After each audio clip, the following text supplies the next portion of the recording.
Hey guys, and welcome to part 10 already, where we're going to take a look at the beginning of Act 4.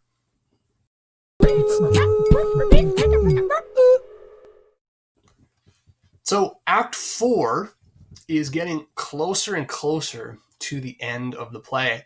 And so we need to start accelerating towards a progression to deeper and deeper tragedy. But I want you to keep it in mind that their characters are always trying to thwart fate. So to try to change what is going to happen anyways.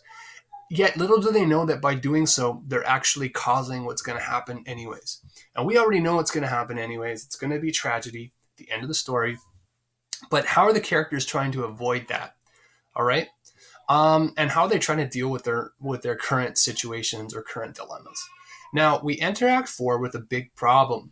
A couple big problems. Of course, there's the feud, which is always the problem in the background. There's the secret wedding of Romeo and Juliet that nobody knows about. There's the banishment of Romeo. And then there's this new wedding plan made for Juliet. She has to get married on Thursday. Okay? So Juliet's going to start dealing with her problem. And let's look at scene 1. So Juliet actually arrives at the Friars, where Paris was making their wedding plans.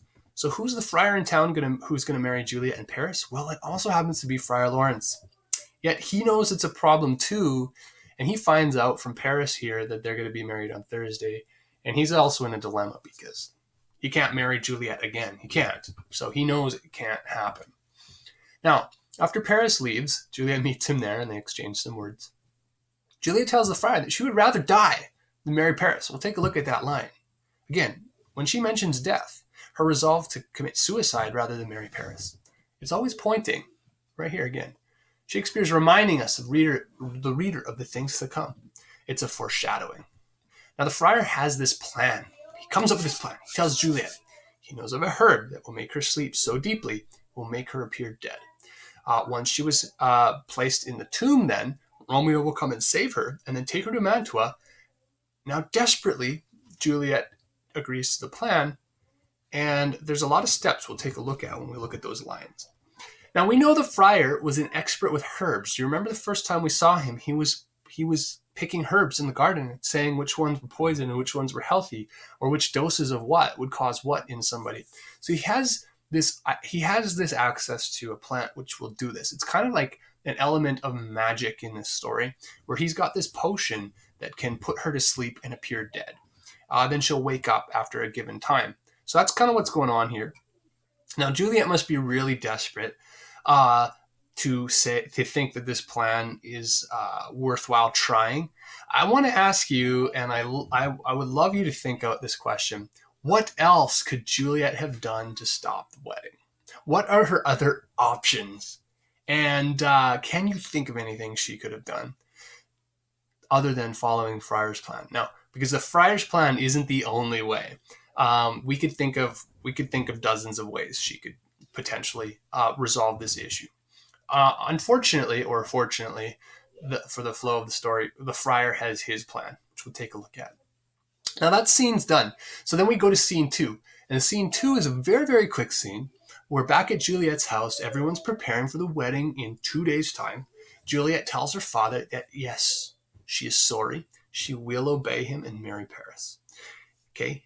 As a good daughter should, right? She should be submitting to her father's intent for her, which she does. Okay? Now I want to point out, we're going to look at some lines that show that Lord Capulet is so happy at this, that he does something that causes one more problem or glitch or hiccup in the story. So let's go ahead and look at the top lines from scene 1 and 2 of Act 4. All right. So very quickly, we're in Act 4, Scene 1. Let's begin to start looking at some lines. So as you could see, this is taking place in Friar Lawrence's cell, and he and Paris start off together, and then Juliet enters a little bit later. So all three of them are on stage to begin with until Paris leaves. What we want to come and do is look at line 54 or thereabouts, because Juliet is coming to the friar. Remember, she can't trust the nurse anymore. So she's coming to the friar under the guise of confession. So she's going to go to, again, right? We know she went to confession yesterday to get married to Romeo. And now she's coming to confession again to talk to Friar Lawrence and come up with this plan. So Friar Lawrence is in the same pickle. Juliet can't remarry somebody. It's immoral. It's wrong. Friar Lawrence can't marry the two as the priest to somebody else. That would be wrong too. So they're both in a bind here. So line 54, Juliet says this: "Do thou but call my resolution wise, and with this knife I'll help it presently." So Juliet suggests this. Here's my solution. I will kill myself. Okay. And Friar Lawrence kind of discourages. Let's not resort to that. Let's not resort to that. Okay. Okay. Now she says, "I will do this if you don't have a remedy." And so, one more thing we want to point that line out for is because that's Juliet's resolve. She says, "Look, I'm willing to kill myself." Now, this is also foreshadowing, as we'll see, especially with the reference to the knife. So then, if Friar Lawrence on 72 and onward says this: if you have the strength you say that you are strong enough to kill yourself, or you think you have the courage to kill yourself, then maybe you have the courage to carry out my wacky plan. Here's my wacky plan. And then he's going to go and explain his plan. Now, Juliet says this: "Tell me what your plan is." And I kind of want to go from line 80 onward to kind of show you a little bit what Juliet says. She's like, I will do anything. Okay, I will do anything. She says this: "Tell me, rather than marry Paris, to leap off the battlements of the tower, to jump off a tower, and I'll do it." She says, "Tell me to walk in thievish ways, to walk down a thieves' alleyway, to get mugged and murdered." Okay, tell me to go, in a pit, to dive into a pit of snakes. Tell me to be chained with roaring bears, or tell me to be locked in a burial vault. Okay, a burial monument, a tomb. Okay, covered in bones. And this is interesting because the last one is this: tell me to get laid in a tomb as if dead, locked in there, and go crazy with the bones of my ancestors, etc. Now, interestingly, she kind of builds off all these "tell me to do this, and I'll do it" to one that actually is part of the plan, to jump in the tomb. Let's go ahead and look at Friar Lawrence's plan. So from about line 90 onwards, we have Friar Lawrence's plan. So let's take a look at it and get it kind of step by step here. So he says this: "Go home and consent to marry Paris. So apologize to your dad. Tell him you agree to his arrangement." He says this: "On Thursday night," so tomorrow night, Wednesday is tomorrow, so tomorrow night, so on the night before Thursday, make sure you are alone in your chamber. So get the nurse out of there. You can't trust her anymore. Okay? Or lie in your chamber, so in your bedroom. Okay? Then he says this: "Take this vial when you're in bed and drink it." Now, what will happen is that all your veins shall run a cold and drowsy humor. Your pulse shall stop. You will appear as, with no warmth or no breath. You will look, so the color in your face will pale. Your eyes will fall like death, so that you will look, stiff and stark and cold and appear like death. So after you drink this potion, when you're in bed, you will look like you're dead.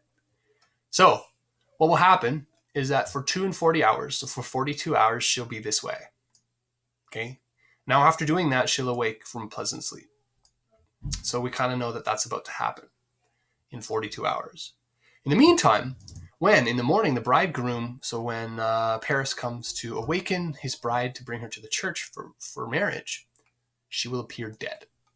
Then, in the custom of the country, they will then don their best robes, put Juliet on the funeral bier, carry her off to the tomb.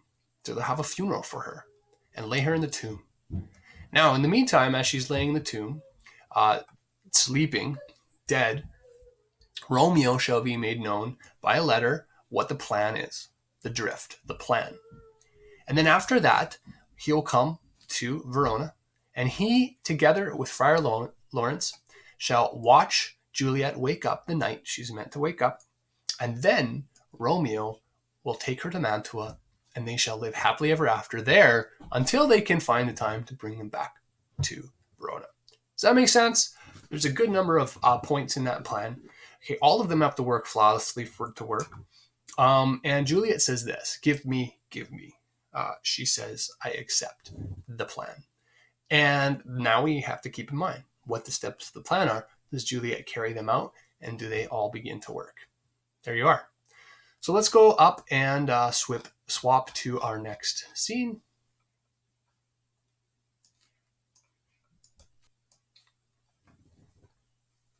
Act 4, Scene 2 is super, super short.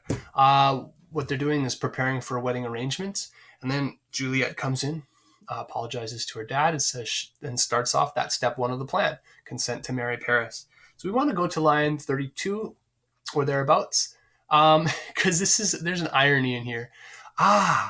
This holy friar, Friar Lawrence, our whole city is much bound to him. We hold him in our debt. We owe him, because he has changed your mind, Juliet, to marrying Paris. So we owe him for this. Now, Capulet thinks that Friar Lawrence has made Juliet change her mind, has given her good counsel to trust Capulet's judgment onto marrying Paris. Little does he know that what he says there, even though he means it to be true, is actually true, because the Friar Lawrence was trying to end the feud. He was trying to do a great favor for the city. So there's irony there. That's ironic that Lord Capulet would say that.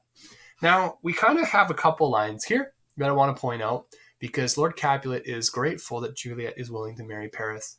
But he says this. Let's go back. Sorry. Line 24. I'll have this knot knit up tomorrow morning. Remember, it's Tuesday.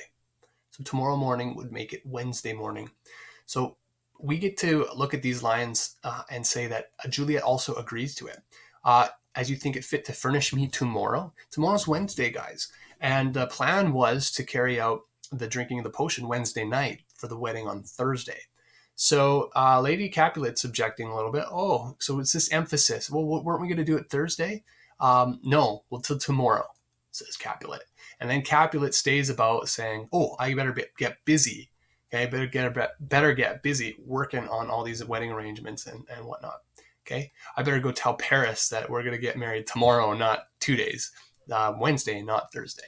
So that's what we want to leave you with here, is that at the end of scene 2 here, the wedding is going to go ahead with Paris, and it's going to happen on Wednesday morning, not Thursday morning. What does that mean?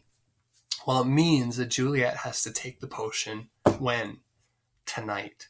Okay, Tuesday night tonight. Again, here's our timeline. Brawl, citywide brawl, and Capulet party on Sunday. Romeo and Juliet meet. They get married on Monday. Romeo gets banished on Monday. Tuesday, she has to agree to the plan to marry Paris, and then it's bumped to Wednesday, where she has to marry Paris, and then she has to drink the potion, obviously, on Tuesday.